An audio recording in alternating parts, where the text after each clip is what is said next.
The Mayo Experience. Mayo Experience. Mayo Experience. Mayo Experience. Experience. Welcome to the Pat Mayo Experience, DraftKings picks and preview for the Waste Management Phoenix Open. If you want to check out the cheat sheet, it'll be up Tuesday night on dkplaybook.com. Check out the Feinberg Show from Monday. And if you want to get into the PME Open DraftKings Listener League, $5,000 first prize this week, 25% of the field paid out. You need to hit the description of this podcast or video, but the chances are it is filled because it is a Tuesday when this is first being released, that you want to subscribe to the podcast and check out that Monday show I do with Feinberg.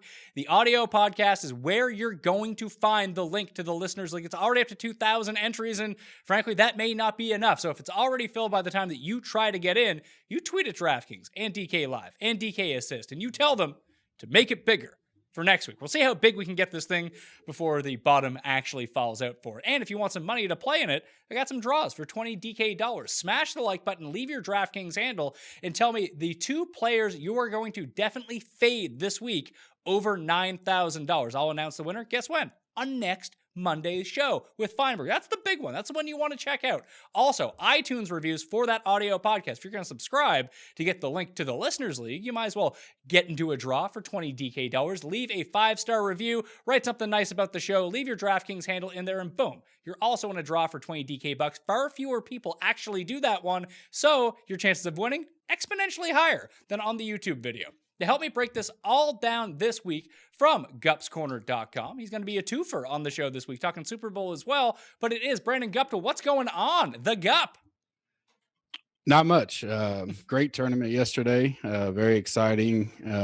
Enjoyed it. Looking forward to the Waste Management / Super Bowl week. Warm weather down here. I actually got to play golf for the first time in forever yesterday, so I know some people are looking at below like 40 degrees here in the next few days up in the Northeast. So I feel for those guys. Yeah, that's a bit rough, but I guess we should mention too that Fantasy National this week, members had a fantastic outing, over $30,000 in winnings. That's over $75,000 in the past 3 events alone, just on DraftKings. So become a member of FantasyNational.com. And Gup, I know you guys have news over at Gup's Corner too. It has a Fantasy National tie-in just a little bit. So tell everyone what's going to be happening starting in February at GupsCorner.com. Yeah, a week from today, we go live with our premium service. We've kind of been soft teasing it for a while. We were able to get a package at Blue Jack National, which, if you don't know, is Tiger Woods' course that he built north of Houston down here. Very exclusive, Augusta-like feel, the way it was designed course. And got with Moose, great partnership with him, and he's going to fly in with us and fly in our guests as well, whoever wins it. So if you sign up starting Monday at Augusta and you sign up for the annual subscription of $69, you're automatically entered. That Sunday night after Masters go off, we'll have a live show and we'll draw, we'll draw the winner. And that person will fly out and play 2 rounds with us. It's Friday, Saturday, Sunday, all paid. We have a cottage on the course, so we get access the entire time. Par 3 open till 1 a.m. It'll be a great time with Bucks, myself, and Moose. So we're looking forward to that. All right. So everyone go check that out, gupscorner.com. Again, let's talk about the Waste Management Open, one of my favorite tournaments of the entire year. We're heading to TPC Scottsdale, of course, just over 7,100 yards, playing as a par, just over 7,200 yards, 7,266 to be precise. Par 71, $7.1 million in the prize pool. There are 3 par 5s on the course and a drivable par 4. Eagles can be made here. And if you're going to win and score highly on DraftKings, you're going to want to run those birdie streaks and generate those eagles. What key stats, Gup, are you looking at for the week? Because I'm thinking ball striking and par 5 are the 2 you really need to hammer down on. Absolutely agree with both those. Ball striking and approach is almost become a staple for me lately. Par 5 for sure. I think the last 3 or 4 years, par 5 scoring's made up almost 40% of the DraftKings points. So huge. I do have approach in there.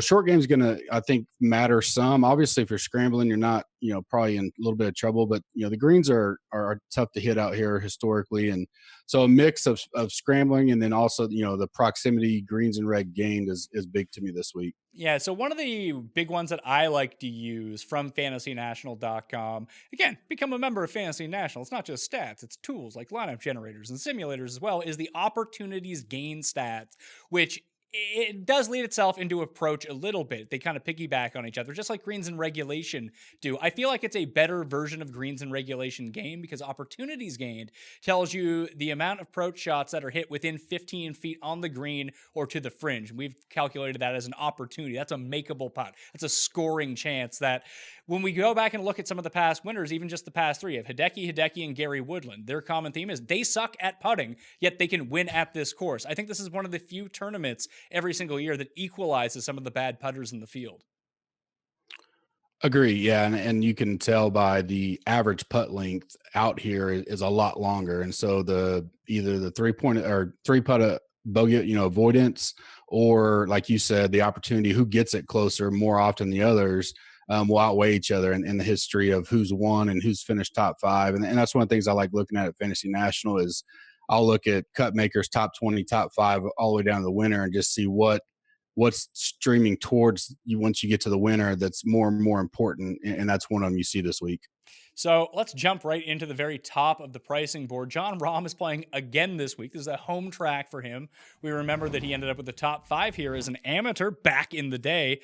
He is $11,500. The only other player to crack that $11,000 barrier is Justin Thomas. He's at $11K on the dot. Then you got Hideki and Xander Schauffele, the only two others above $10,000.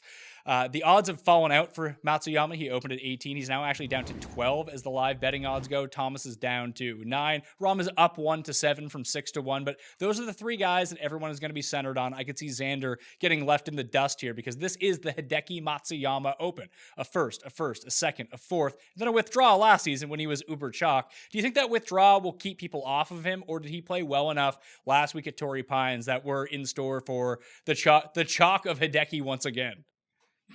I think it'll be the chalk. Playing well, and then because he withdrew last year and didn't come right back, I think it was a legitimate injury. And so being that, and then how well he played last week, I think it's going to be a uber chalk situation for him.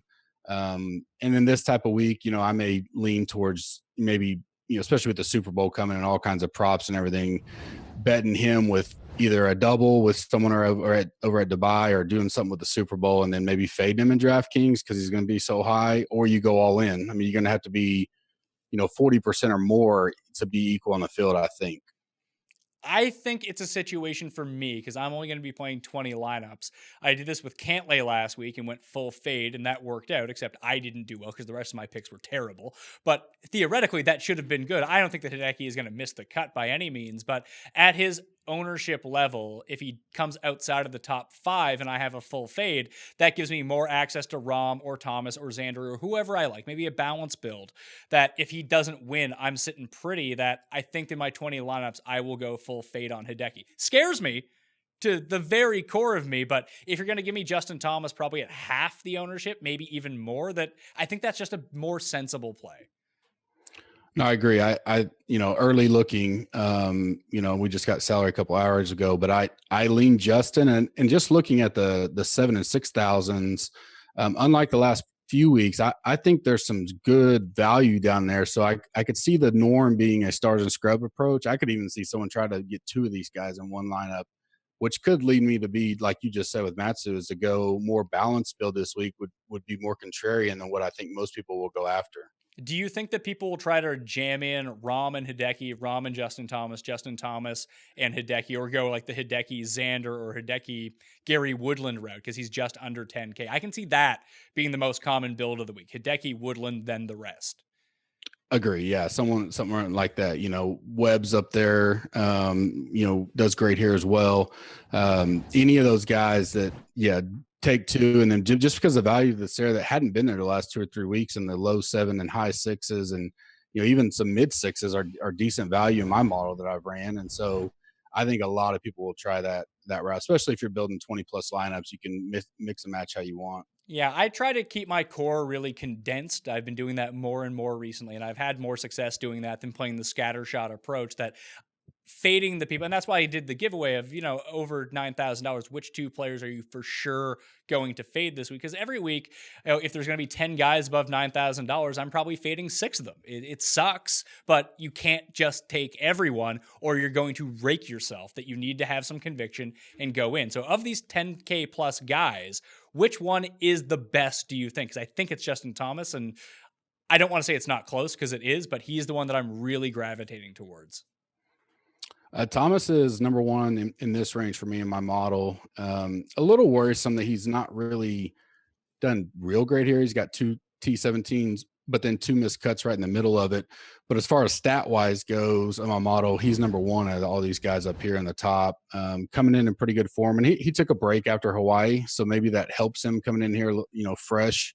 As he gets ready to roll into this, we've talked about the new schedule, for months now. And so, it looks like he's took last week off in the Desert Classic to get ready for the next 3 or 4 in a row. So I think he's ready, and I like him. I think Rom could wind up being low owned because he's the highest price, and then everybody trying to jam 2 or 3 of these. So he's something I'll take a look at Wednesday. If he's going to be really low, I don't mind going back to Rom, but my best guy rating is JT. Yeah, I think that fading the high ownership at this top end where the guys are so close is going to be the move. When I mentioned that I didn't have a ton of Cantlay, when I did the show last week, I was kind of in on him. I liked how he set up. And then I used Fantasy National and went to the ownership projections like, oh, Cantlay is going to be 25% owned. I don't think that he's substantially that much better than Xander Schauffele. I'll take him at half the ownership and Cameron Smith at a fourth of the ownership and divvy it up that way and give myself more outs. So that's how I ended up on the Cantlay fade. And things can change when we see some of these finalized numbers come Wednesday night, that if it's not Rom, it has to be Xander that gets left behind, isn't it? Yeah, Xander is a complete fade for me. Hard fade. I won't have any of him. He doesn't rank out real well for me in my model. Looked okay last week, but at 10-1, I'll easily jump over him and go to some of these guys that are much higher in my rankings in the 9K.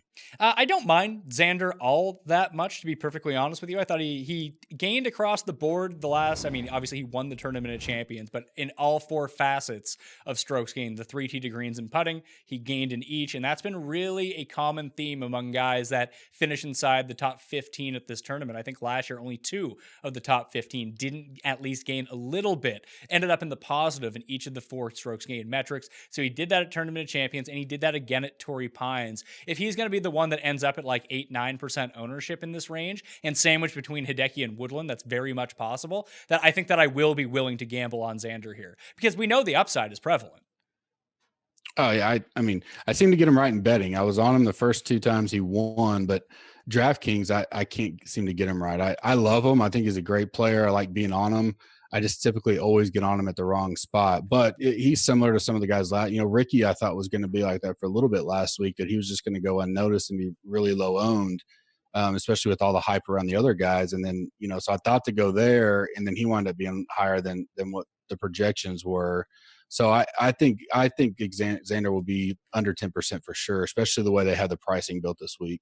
$9,000 range. We hit the key name, Gary Woodland. He's the defending champion. He's $9,900. And I guess it's not unfortunate because he had the great Sunday at Torrey Pines, and that actually saved me quite a bit of money because I had so much Gary Woodland last week that a top 10 was nice. But now everyone is back on the Gary Woodland train with good form as the defending champion, that he is the only one that I can see rivaling Hideki in this spot. That there might be a lot of people that even start their teams with Woodland and go like a Woodland, Finau, Ricky build and then go into that lower $7,000 area like you mentioned.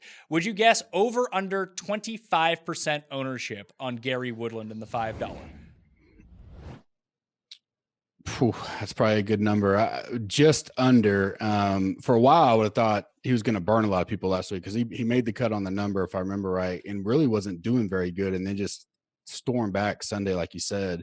And he was one of my one and done picks. I had Rose and him, so I was glad to see it because I got a little bit of money in one and done, but I was on him last year here. I hit him at 50-1 before the tournament, and then he was still at 28-1 after the 3rd round. So I double hit him and cashed well. So I love Mr. Woodland, and I owe him quite a bit of equity. So I don't mind being on him. He's 6th in my model. He's great all the way around. and I noticed this with a lot of these top guys. He's had 2 missed cuts in between 2 pretty good performances, and so I'm not really going a lot on course history this week because a lot of guys will have a cut, a second, a fourth. So it seems like it just doesn't have as much consistency as some courses do. But I agree with you there. But I personally think if he's going to be that high, that there's 3 or 4 right here that I would pivot to easily and feel just fine doing it. So, in terms of overall upside, I don't know if you can distinguish much between Woodland, despite the history and the form coming in, and the next few guys below him. You have Webb Simpson, who's lost in a playoff this course before. That was the year that I was actually in attendance. Tony Finau, Ricky Fowler, Phil Kuchar, great course history. Then you have Cam Smith and Adam Hadwin. They appear to be the 2 guys that might get left behind in this range. But Woodland, Finau, Fowler, Phil, Webb, like what really separates all those guys? Yeah, I mean, it's probably going to be, for me, in this, when you're that tight and really all those guys you just named, besides maybe Phil, I'm not big on Phil necessarily still. And, coming off his great performance at the Desert Classic, I think he may be, he's kind of like Tiger, not quite to that point, but he'll gain some ownership just by his name. And then he played well. Most guys will go look and say, oh, look, he played well last time. And he has pretty good course history here. So I don't mind being off that. But Webb, Finau, Fowler, Kuchar are all right there for me. My number one in my overall model is actually Kuchar this week. He's finished T5, T9 in the last 2 years. He won the Sony, obviously, T19 at the Tournament of Champions, which was just, okay for that. But I'll look at ownership a lot. I love Webb this week. I think he could go under because I think Tony will get a lot. Ricky could get a lot. And so Webb and Kuchar may be the 2 less owned out of the 5-some right there. And I don't mind taking both of those if they're huge leverages for me. Yeah, I think that looking at the ownership in this particular range, especially if you're going to do one of these balanced builds, that maybe if you start in this range and don't have a 10K plus guy, the ownership matters less because that is, like you mentioned off the top, a contrarian build that so few people are going to have it, that's a way that you can get higher owned players into your lineups where they're usually the 3rd guy or 2nd guy. And if you make them the 1st guy, then it's just going to be a unique lineup through osmosis of trying to do that. I'm with you on Kuchar. I'm going to be using him. I'm trying to decide between Woodland, Finau, and Fowler. I might just fade Woodland and go Finau, Fowler and try to box out the field a little bit that way. Yeah, out of those 2, I like Fowler, and then if you put the 3rd one in Woodland, Fowler's probably number 1 there for me. He's 2 in my model. I think a lot of people make the mistake of just diving in and start building lineups or selecting guys and not realizing that each week's its own story. And so like this week when one of the first things I saw once I dissected the rankings and got my lineup, my player rankings was it's not like last week. So last week I did exactly kind of like you do is I'll pick 2 or 3 up top and I'm just going to fade the rest. Cause I've always had a tight core. I don't like spreading out real well. And I know that's a hit or miss strategy, but I know when I hit, I'm going to hit well. Well, this week it's kind of, I look at it, I'm like, I could play a lot of these guys are equal playing field to me. And so I'll go down and find the spots that I know I like people, whether it's 8 or 7 and kind of build. And a lot of people don't like building their core down lower, but I'll build a core there and then pivot up top based on ownership because they're so close to me. And I think a lot of people get caught up in who they like and then come Wednesday, forget that you are playing a game. And so the ownership, especially up there, could be the differentiator for you and make a huge difference in your week. So from that, do you think that Cameron Smith is a viable option here? Likely to be under-owned because of all the bigger names around him. Coming off a really good week at Torrey. Made the cut here last time around, but no, excellent finish. He's someone that always gets hype coming into the year, especially in this early part of the season, because he always plays so well in his homeland of Australia. And he's done that again. He had a pretty decent finish last week. And even when I look at my long-term versus short-term modeling, he rates out really not fantastically because he's not great off the tee, but his approaches have been better in the short term. But he always consistently scores well against the field on these par 4s from 450 to 500 yards. And those are 3 of the 5 most difficult holes on this course. Like you can get to the par 5s and 2. Everyone can drive 17. But if you can make up strokes on those holes, I think you have a significant advantage this week. Ricky Fowler historically is the best player in the field from that range. And what do we see every single year? Well, Ricky's near the top of the leaderboard. Hideki is another one. Hideki's top 15 in this field long term. Justin Thomas is the best on par fours from that range. So I think that's something that's really sticking out to me. It's hard to put too much stock into just one stat because it can be very static. Not every 470-yard par four is going to be the same. But I think once you start looking long term, 75 rounds, 100 rounds, the last 3 years, that eventually something's going to pop through. And Cameron Smith does rate well in that fashion. But I don't know if I can pull the trigger is the problem. Yeah, it'd be an ownership, play, but he's going to be low. And I would say he's probably 5% or maybe even, right around there, if that, because most guys are going to say, all right, Cam Smith, or they can go up $100 to Kuchar, $200 to Mickelson, and $300 to Fowler, or drop down and you get into some really valuable plays there that I don't see a lot of people falling on Cam Smith as their option this week. But to your point, if you're building 20 or more lineups, if he's 5%, you can go 8 to 10% and be, more than leverage of the field and not have too much exposure to him. So you mentioned some of the value players in this $8,000 level. So let's drop down to there. 8,900. I used him as my one and done. I have bet him at 40 to 1 because historically, this is a track where he's got a lot of positive vibes. And this is the beginning of his resurgence last year. He didn't place all that well, at least comparatively to what he had done in the past, but he was brutal the year before. He then goes on to win Riviera in a few weeks' time. This will be a year ago. It's Bubba Watson. $8,900, especially DraftKings wise, with the Eagle potential here. I know he's been bad to start the year, but he's not going to lose 11.9 strokes putting like he did at Tournament of Champions. And he got a little bit better at Sony, but frankly, that's just not a course where he historically plays well at all. This is. And if we get good Bubba and good Bubba vibes at this tournament, $8,900 is a steal for him. Yeah, I was surprised to see him that high. Other than the course history, I thought kind of with his past performance coming in that he wouldn't be that high on the pricing. So if you're a Bubba fan, or I know we've both been on him when he's at Bubba Tracks to win, you can certainly leverage him this week because I don't see Bubba being real high owned, in that spot, especially with everybody around him. And I dropped one below, and I love Billy Horschel. I like where his game's coming. I had a lot of him last week, had him as an outright. He was still alive going into Sunday.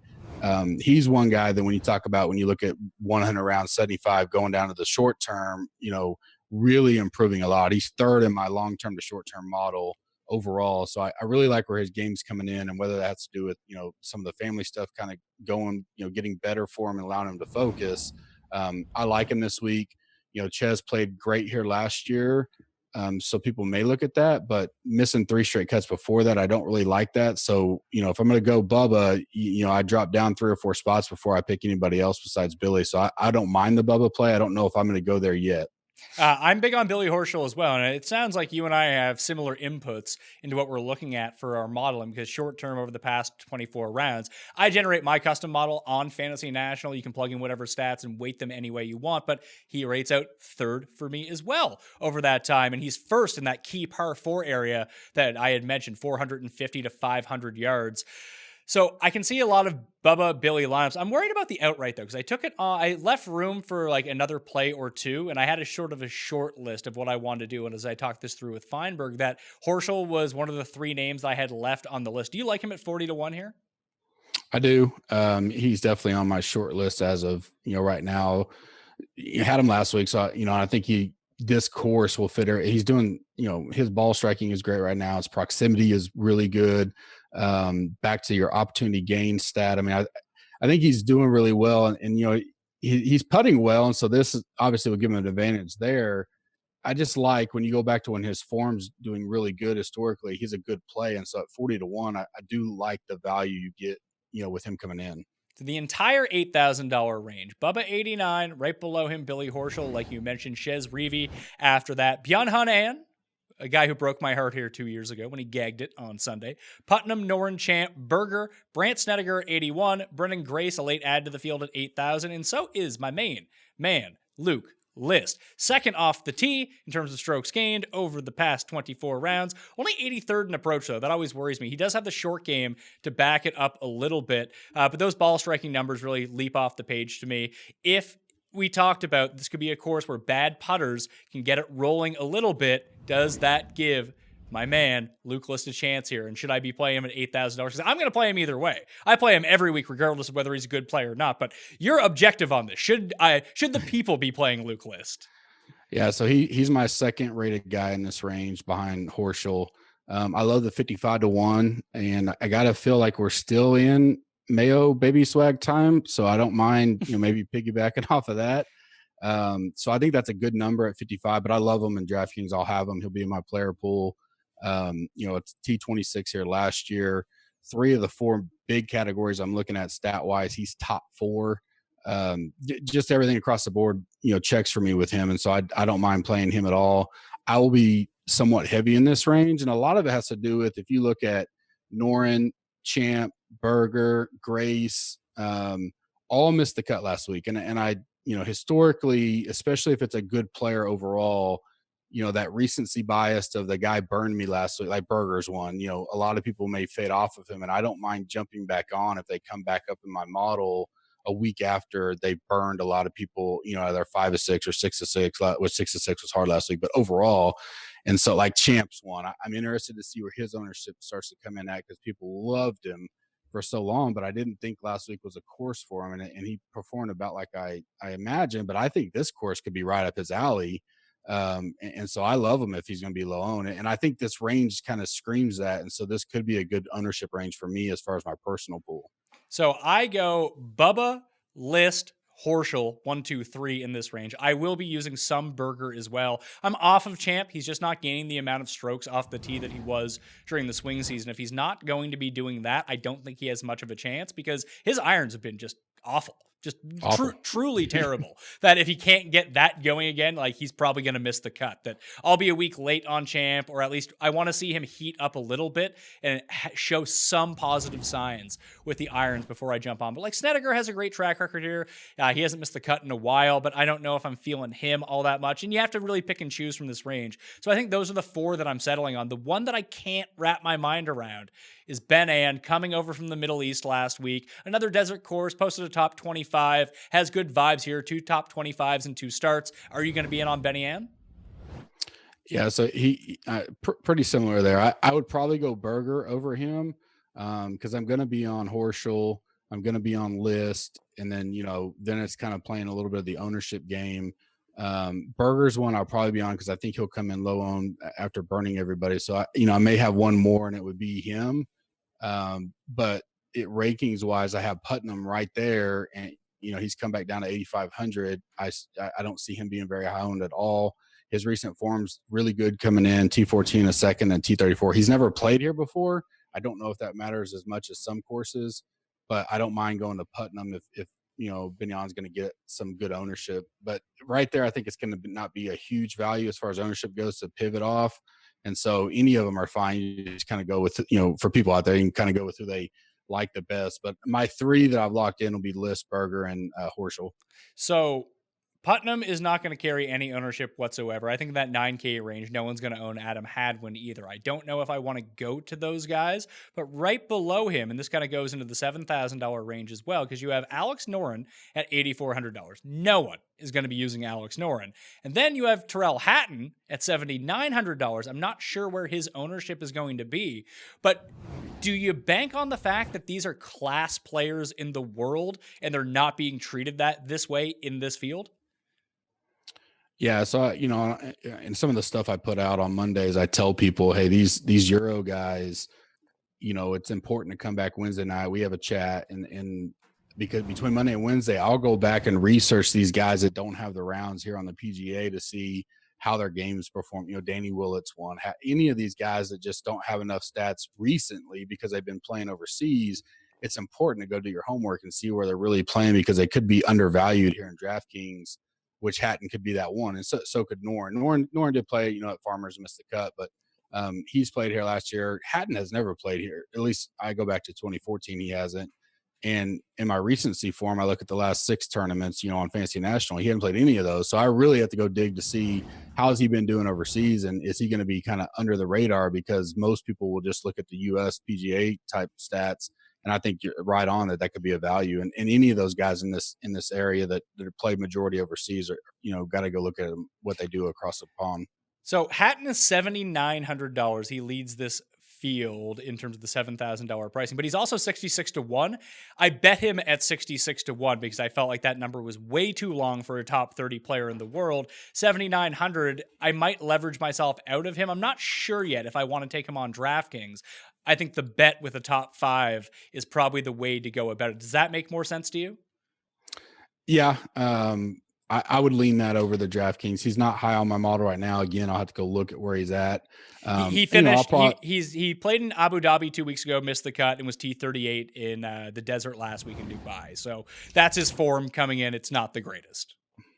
Yeah, and in a DraftKings world, I feel perfectly fine dropping down to like an answer. I don't, missing the cut again. Burned. I think he was fairly high on last week or popular. I know I was on him. He rates out much better for me in my model that I would go to answer, before Hatton as far as the DraftKings world goes. So the other guy who's kind of sandwiched in between Answer, I'm going to get back on Answer too. People were telling me they're never going to play Answer again because he screwed them so badly at Torrey Pines. Like, guy, it's really funny at the beginning of the season. You don't really hear this at like the John Deere. People get upset when people miss the cut. It's like, oh, this guy screwed me. On to the next week. But like, people had written off Adam Scott after the Sony Open, like never again. Now people are like, never again with Abraham Answer. Like, do people, they must be new. Like, people miss the cut. It happens from time to time. They don't usually miss a 3-foot putt on the 32nd or the 36th hole to miss the cut on the number, but Answer does rate out really well for this course.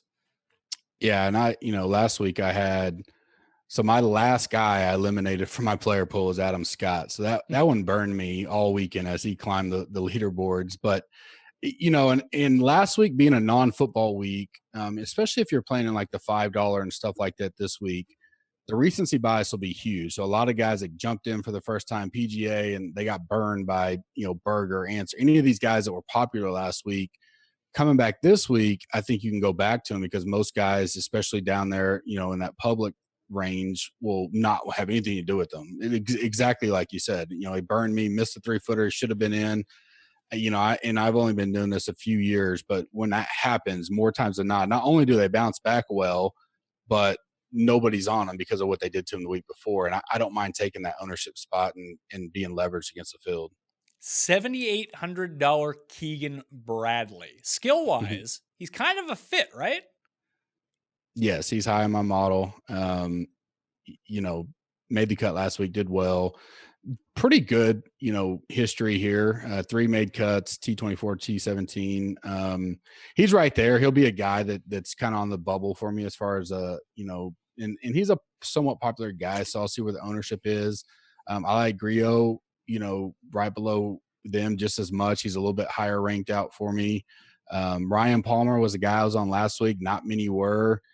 His game is doing fairly well, and this is a time of the year he does okay. He doesn't have great course history, but there is a lot here in this 7K range that you can pivot to and find, good value that a big name like Keegan, and I say big name, but in this range, he's going to be known more than most. I can drop down to many different, Gooch. Gooch was a guy I was on last week pretty heavily, and he showed up really well. A fourth and a third the last 2 tournaments out. He got in today. I was actually surprised he made the DraftKings field because normally I didn't feel the Monday guys got in, but he's in. So I like him at 7,500 as well. The problem with Gooch is he's going to be uber chalky, isn't he? I think he's going to suck away the ownership from everyone here. Like, I'm on team fade Gooch this week. Like, that makes a lot of sense to me that I'm not going to pay for the 2 performances that I missed out on.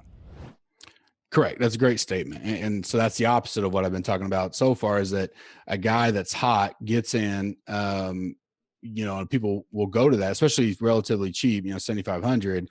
And so, and that's why things like fantasynational.com, fanshare, those ownership leverage points are huge in golf, somewhat more so than football, because you have 100 and I think this week 130 guys, and you're trying to get 6 of 6 through. And so to get those 6 through and to be leveraged where you have it when they make it is so big in golf that a lot of people don't factor that in enough. And you wish they would, but it obviously gives some of us advantages. But I'll go to Bradley. If you're going to have Bradley and Gooch anywhere close to the same ownership, I would take Bradley all day in that spot. I think you might have hit on something with Ryan Palmer. Looking at short term versus long term. So past 24 rounds, he's top 10 in opportunities gained. Now it's Ryan Palmer. The guy can't putt, so he's not converting so many of those opportunities. But longer term, past 75 rounds, he's fifth in opportunities gained. So this is something that it's not just a flash in the pan. It's something he's been doing consistently. And I have my doubts that Ryan Palmer is going to be very highly owned. Like we just mentioned,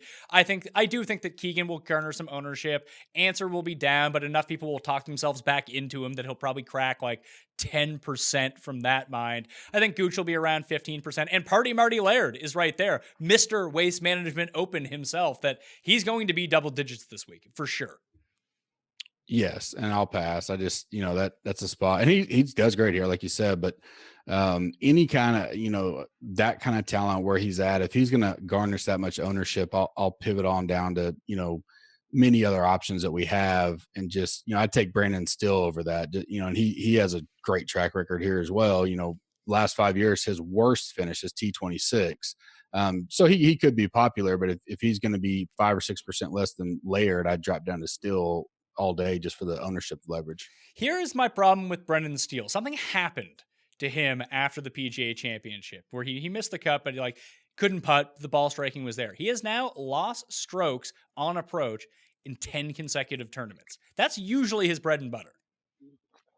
Yeah. So, above when we agreed on Horschel, he's the opposite for me. So he's like 84th in the field on short to long in my model. So that does worry, is he going the wrong way?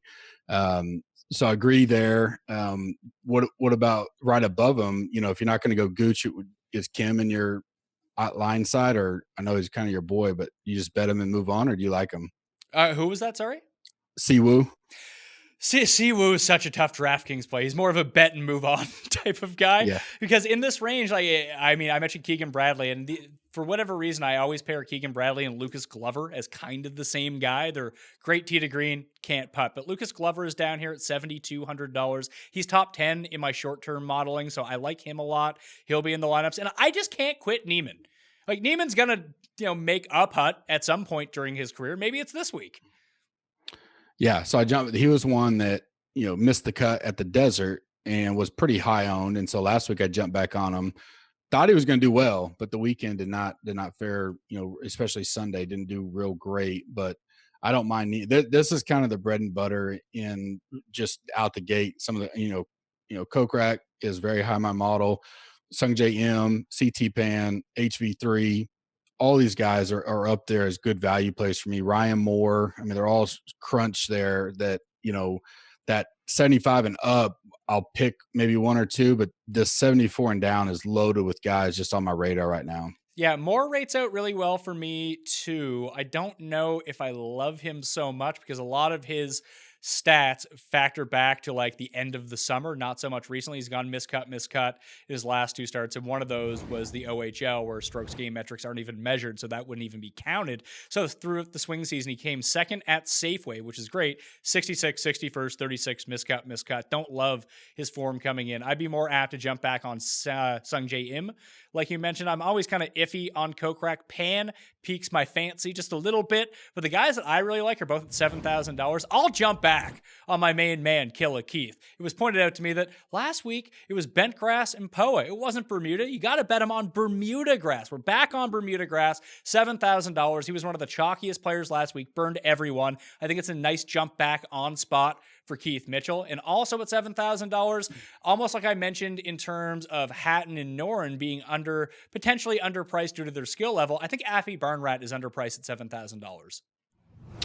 Yeah, so I definitely have Mitchell earmarked for right now. When I pulled this, he was 150 to 1. So in your world, I'd be all over that, especially with an each way. I got him at 175 to 1 with the each way. Yeah, there you go. Yeah, perfect. And don't mind him. He's top 30 in my model.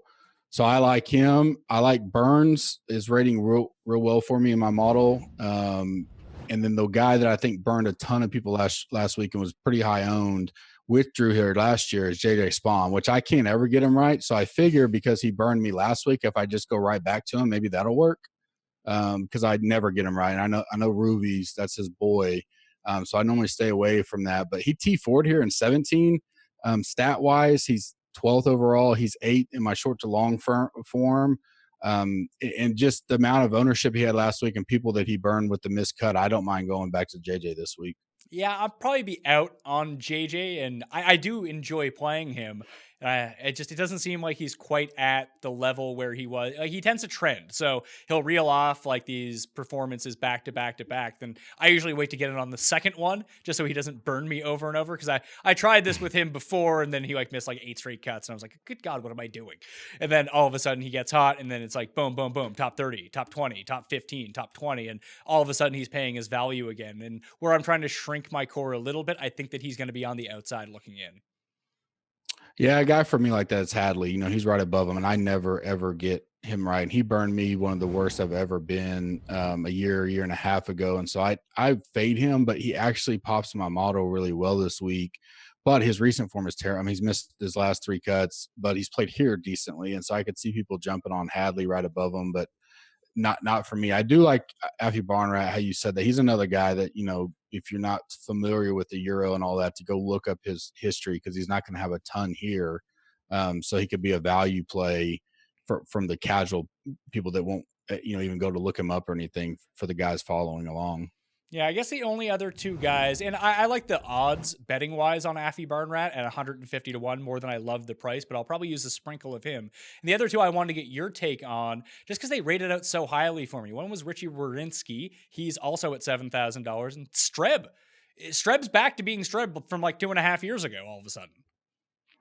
Yeah, Werenski was a big play of mine 2 weeks ago at the Desert, and he kind of burned me, right there at the end, missing the cut. But even last week, he missed the cut, but he, towards the end, he had really good, some holes going. He just gets some of the big holes and it hurts him. So at 7,000, definitely, in play, he's probably right on my bubble. Streb is not at all. He's not in my play, out here. He's top 75. So I don't like him, but Werenski's another guy. If you're not on, Killer Keith, that you could go on betting wise, being 150. And if you decide not to go DraftKings, that's still good value in the betting world. Streb rated out to me as number 17 over the past 24 rounds. Yeah. He's killing opportunities gained. He's number 11 in that time. He's 16th in approach. It's the off the tee that really burns him and really keeps him down. Yeah, I could see that. All right. So $6,000 level, where are we looking at? Yeah, so last couple of weeks we haven't been able to go here. Real, I may have had one play each week or 2, but this week it's kind of loaded. I have a personal love and affection for Ryan Armour, still from last year, so he's kind of my go-to, and he's right back there again. He's 18th in my model, 6,900. Stats wise, coming in good. He missed the cut at the Desert, but I don't really factor that too much. He had a T22 the week before, so. At this price, there's a reason why these guys are priced that way. And so you have to take the good with the bad. My top guy rated in this entire area is actually Joel Dahman, who played really well last week. I had a small share of him. I wish I'd had a lot better and trusted my gut, but I didn't. And so it was just a tiny bit last week. But, he's 11th overall in my model. 3 straight made cuts for him, the RSM, the Sony, and now the Farmers last week, and he looked really well. I watched a lot of them Sunday, missed some of it early, but had it on the replay when I was watching the Rumble, and so I like the way his game was, and so I definitely can see some Dahman this week for sure. Yeah, so it's funny you talked about that. I really liked Trey Mullenix last week, and he made so many of my lineups work with jamming 2 of the top end guys in. I believe he was only $6,400. So I had 30% Trey Mullenix. I was ready to go, and then I just had too much time to tinker on Thursday morning. I was like, you know what? Trey Mullenix isn't very good, and he's probably going to screw me. So I'm going to cut down my shares and only play him at 10%. And everyone else I pivoted off to in that range, I was like, I'll just diversify a little bit more in the 6K. So I took like Seth Reeves, and I got a few shares of Kevin Streelman, and I made some lineups work, and all those guys missed the cut, and Trey Mullenix was really good. I'm going back to Mullenix here. The guy scores on par 5s. He, ball striking wise last week, was excellent. He rates out really highly, and he dominates par 5s. Like, this is a spot for me where I don't think I'm going to go all in, but I'll probably play him at 25% this week, along with Damon, now that there are better options in the $6,000 area. Yeah, my next 2 would be right there with him, same price, or he's 67. So yeah, same price. I like Brian Gay. 4 straight made cuts here, a T9 last year, a T22 at the Sony. Model wise, he's really good on most of the statistics. So I don't mind him at 6,700. And then the same price, Stuart Sink, he's 13th overall in my model. He hasn't played here since 2015. He did miss the cut last week he wasn't high on, but there's some people that had him. So that, it could be a little recency bias where people don't want to go to him. But I like Sink at the 200-1. I think that's a good, good value, my betting model. So I could go either one of those, Brian Gay, Stuart Sink. But unlike last week, I will have at least 4 or 5 potential guys down here like yourself that I'll sprinkle around and figure out.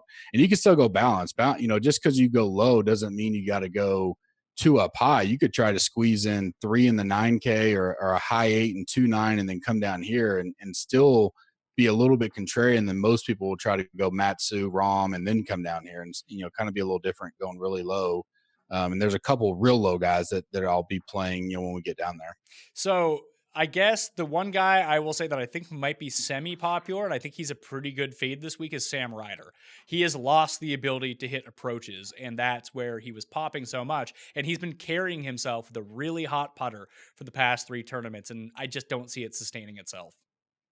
Agree. Definitely had some of them each of the last 2 weeks. And he was kind of, maybe I'm not remembering right, but I think in the fall swing, he was one of those guys that was really popular at some of those tournaments. And so, if coming back and now he's made 2 straight cuts, I can see guys jumping back onto him. And his short form for me from long is he rates out well, but I just kind of have a rule that, when I get down in the 6,000s, if there's a guy that's going to start getting close to the double digit range, I don't care how good they are, how much I love them. I try to, pivot as much as I can because I just don't want to die on that sword. So the 3 plays for me below here, and I'll have them in probably 2 lineups apiece. One is Anders Albertson, the statistical darling. He is 6,300. Mackenzie Hughes has been really good recently. He's $6,300 as well. And then I'm going to go Deadman. I'm going to go with the amateur. Matthew Wolf is awesome. I'm going to use him. Yeah, so you nailed my first one, which is Albertson. I fear if we both love him, I wonder where the ownership may be, but in that price. So if he gets any kind of talk up in the industry and you can jump to 6,300, a lot of people will normally go there because it gives them so much ability to build up top. James Hahn for me, played decent last week, did miss the cut, but watching him, it looked like he was improving a little bit. Has a decent track record here. And if Albertson's going to start approaching 8, 9, 10%, I could easily go there. My boy from last summer that I played a lot, Bronson Burgoon, again at 64 will be one of the ones that I'll look at. Small share on him, but I can be equal to the field there, 4 or 5%. But I like where his game is overall and watched him a little bit last week. And, even though he missed the cut, guys that get in the statistic, which I am, I know you deep dive as well. Some of these guys, some of the things you just pivot off to is what you saw with your eyes. And it may have been a little thing off or not off, but as they finished their last 8 to 9 holes Friday, you could see a little bit of fire. And if they're coming right back this week, sometimes I like jumping on those kind of guys. Will you be taking the plunge on Wolf at 6K with me? So, I heard it this morning. I was listening to something earlier when I was driving, and his name already came up. I like him. Obviously, I think he's got a huge future in front of him. The 350-1. If I could do the each way, you could throw $1 on that and just have a little bit of action. On the show with Feinberg, he opened at 750-1 on my book right before we started the show, and then midway through the show, I checked again. And all of a sudden, he was 500-1. So I jumped in on the each way with that. Yeah, I think that'd be the smart play, and he's not going to have any history to go off of for anything. So it's kind of a gut play. One guy I had marked that you tend to either be on or not, but talk about a lot is Kadira. Do you have any feels on him being this low at 6,100? Don't love the course fit for him. Essentially with him, it needs to be, I don't want to say like a strict accuracy course, but one of the courses where driving distance plays less of a factor. It's tree lined. Like, I know he won at Heritage, so it's really easy to point to, but I believe he played really well at Colonial too. Some of these shorter tracks where veering off the short grass is going to get you into a lot of trouble. He tends to play a little bit better, especially with small greens as well. And just, this isn't the spot for him. I don't think, at least. No, I agree. I have them outside of my player pool, but wanted to see your opinion there. But other than that, I'll stick to that kind of range of Albertson, Burgoon, and then the guys we talked about earlier, and then probably not much else around here. So finally, in terms of lineup construction, we talked about two potentially different types of builds. You can go super stud, all scrubs. That's viable with some of the names that we mentioned in the $6,000 area. You can do what's probably the most common build of the week, Hideki, Gary Woodland, figure out the rest after that, or stick with this balanced approach where you start in the 9K range and potentially even throw in two 9K, two 8K, and two low 7K, and your team's not looking so bad. What do you think is going to be the premier approach this week? I think most people will try to go up top as much as they can and then come down to some of these low value plays. Personally, especially some of the guys we talked about, I don't mind taking two of those high 9K guys, one or two of these 6K guys, and then figuring out where I can, pick up against the ownership leverage out there. Especially some of the guys that I really trust in the 6K range to, all you're wanting initially is, make the cut and we have we have a chance. And so, you can do that and still have plenty of money to build a decent lineup with. I did one earlier, just messing around. I had three guys in the 9K, two in the six, and I still had $8,000 to play with. And so that's a strategy to be a little bit different than most, I think. So finally, I have some notes here from my column. You can check out the entire thing on dkplaybook.com. For the course history heads out there, if you're wondering, the cut has been between even and +2 each of the past 5 years. The past 3 events have gone to a playoff. The 2 before that were settled by a single stroke. So just because you're in first place with 3 holes to go doesn't necessarily mean you're going to end up in first place. There's a lot of wild swings. But even betting-wise, when you re-upped on Woodland last year, like he went low to get it. We've seen a lot of big comeback winners here, right? Correct. Yeah, and this is a tournament that I probably won't have a ton of outrights, maybe some value ones, but I'll wait because I think this is a tournament that you can go low on the weekend and make a run. Now, Saturday looks a little dicey with cooler air, potential rain. So it could even be where some guys kind of fall back or get in before the rain. And then it gives you a good opportunity Saturday night to once again find some value there for someone to make a run Sunday. So I can see this week playing out that way for sure.